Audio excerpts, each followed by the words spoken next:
So whenever you're ready, you let me know and we'll jump in and get started. And by the way, the questions were excellent. Okay. So Tony, I think we have most of the people in. I think we Okay. can go ahead. We can go ahead and start. All right. Let me pull up the questions so that I have them very fresh before me, and then I can answer, and then we'll start. First of all, everyone, greetings. It's afternoon here. I know it's evening there. I thank you for accommodating me so late in the day. It is Friday here, so it's still a work day. And unfortunately, I have an administrative position in a company which requires a lot of my participation during normal work hours. So again, thank you for putting up with me. It's such a late hour. Secondly, I would like everyone to please stay safe. The world is going through some very difficult times. It's everywhere. And I ask each of you to play it safe, to maintain distance, to wear a mask if you go in public. Our birds cannot catch it. That is a question that I get 10 times a day. No, we cannot catch it and we cannot transfer it to the birds. Coronavirus of a different type has been found in parrots for many years, but it does not cross from birds to humans or humans to birds. So that's the first point. I wanted to talk today about incubation. And I want to take it just a little bit back to breeding. To breed birds requires a series of conditions. The proper diet. And the proper diet is not a bowl of sunflower seeds or a bowl of millet. It is a diet that provides all of the nutritional needs that they have. And that nutritional need varies between species. What an Amazon parrot requires is very different from what a macaw requires or what a conure needs. So we need to tailor the diet and make changes for each grouping. Macaws require higher fat. Amazons require lower fat. I always discourage feeding a lot of fruit. I don't encourage feeding things like sugar cane or watermelon because that's a lot of sugar. And parrots have not evolved to process large amounts of sugar. When they get a lot of sugar in their diet, you see yeast developing, you see a bacterial load. And the reason parrots have not evolved to process sugars is that they compete in the wild with other birds, with mammals. And in order to avoid this massive competition, they eat fruit green. They eat things green. And in a green stage, fruits don't have a sugar content. They eat them green, and yes, they have toxins and they have all these compounds to discourage predation at that stage. But they've compensated for that by eating bark, by eating clay. The bark and the clay binds with the toxins, and it doesn't affect the parrots.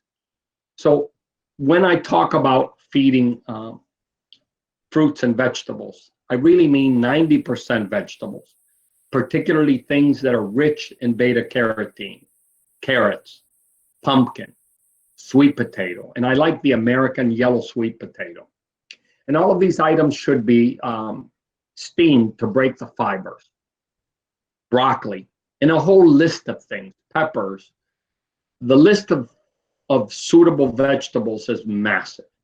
If you're going to feed fruit, I encourage you to avoid apples, avoid grapes, avoid pears, avoid cultivated fruits. Use fruits that they would encounter in the wild, guava. And you can feed the guava semi-green. You can feed papaya. You can feed cactus fruit, the little red fruit that grows on cactus. You can feed those items. You can feed pomegranate. Feed fruit that are low in sugar. Don't give the birds a lot of sugars. In India, I probably get 200 messages from Indian aviculturists every week. And as most of you know, I will answer all of them. Sometimes I get very, very angry because they send me pictures of filthy aviaries. You can't successfully breed birds in a filthy aviary because you are constantly battling with bacteria. That bacteria will affect the viability of the sperm. And why? When there's bacteria loads, birds eat, they defecate, and they mate. And they defecate and they mate through the same opening. Parrots use their beaks to climb around. They feed on the floor of their cages. If the cage is filthy, that bird will be in constant contact with bacteria. That bacteria will be ingested. That bacteria will go through the reproductive tract, and it will kill sperm, and it will kill successful breeding. So the first thing to consider is hygiene. I always tell people, would you sleep in that cage? If you would sleep in that cage, then it's suitable. If you would not sleep in that cage, then it's not suitable. First point, hygiene. Second point is diet. You need to provide a proper diet. And a proper diet means targeting whatever that species requires. Thirdly, you need to make sure you have a pair and that they are compatible. The best lesson that I had in aviculture was early in my career. I was 18 years old, and I was told by someone that parrots communicate, they talk to me. And really, I didn't buy that. Because I took it, I guess, too textually. If I were to hear that same thing, I would say, you know what? They're right. The birds communicate using actions. If the birds are compatible, they will eat together. If the female waits for the male to finish eating before she eats, they're not compatible. And the likelihood of that pair ever breeding is pretty slim. So compatibility. And finally, the proper nest. I remember the first time I visited India, I saw nesting boxes that were so large a person could sleep in them. You need to understand that parrots nest in very small cavities.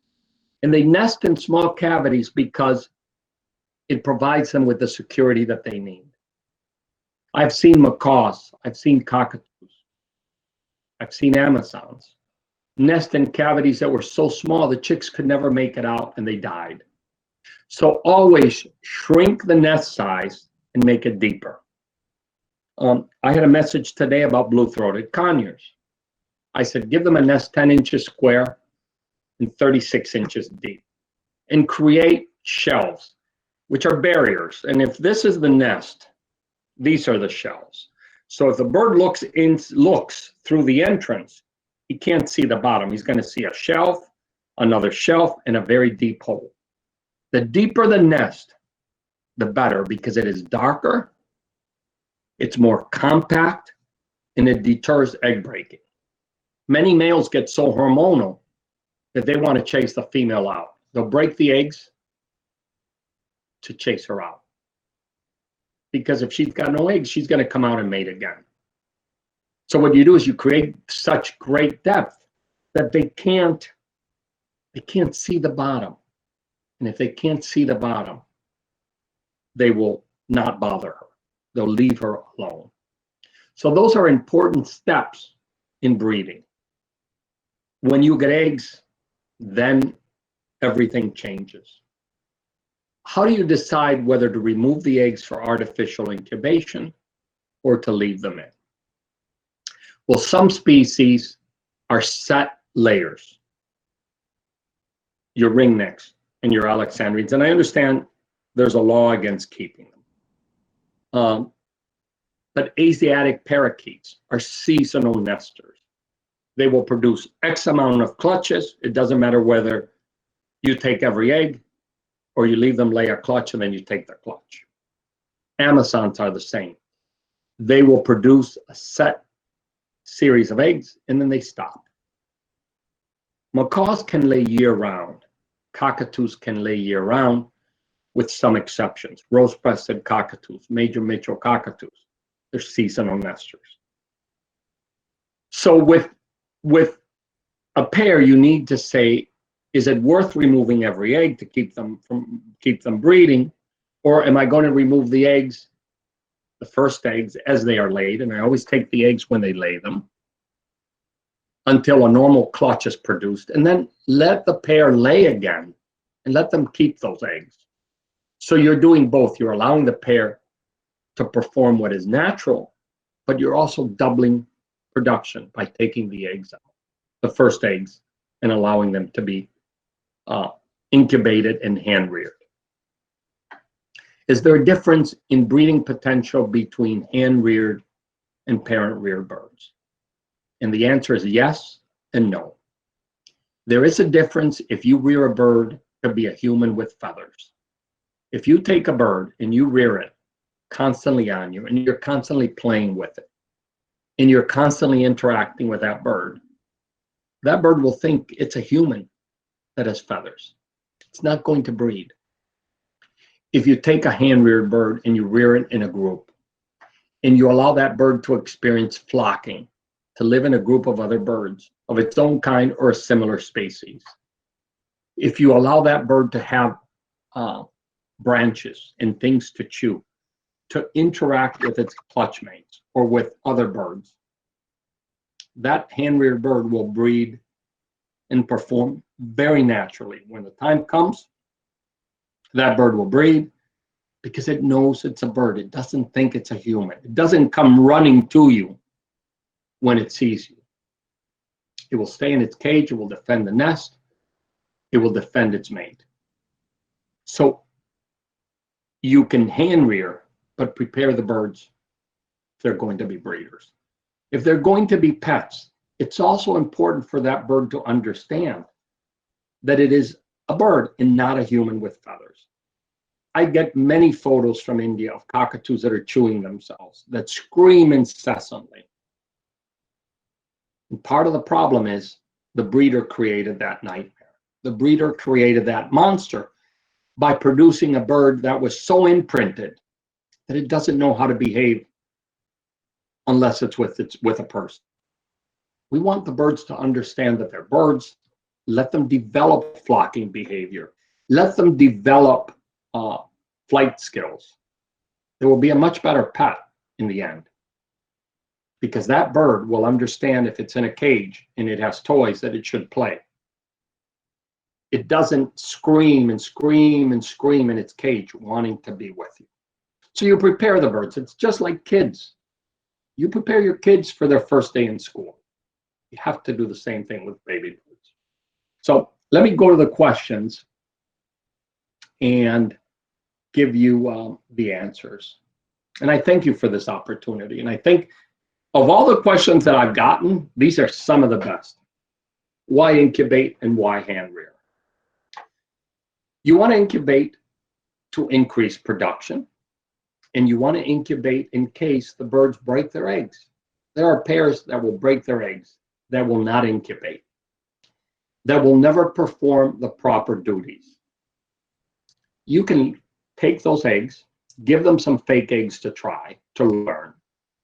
For example, if a bird breaks eggs, it's always good to give them some glass eggs. Let them find out that they can't break every egg. If they keep breaking a glass egg, they will resist. They will stop. So it's very important to take eggs from pairs that are going to break them and give them fake eggs. Let them try to break the fake eggs. Let them try to learn incubation. The other factors of taking eggs is when a pair fights. In white cockatoos, males and females incubate. Sometimes they fight. They will fight viciously to see who gets to incubate. Take the eggs out, and you avoid this constant conflict. When should you allow natural incubation? As I said, with Asiatic parakeet, with Amazons.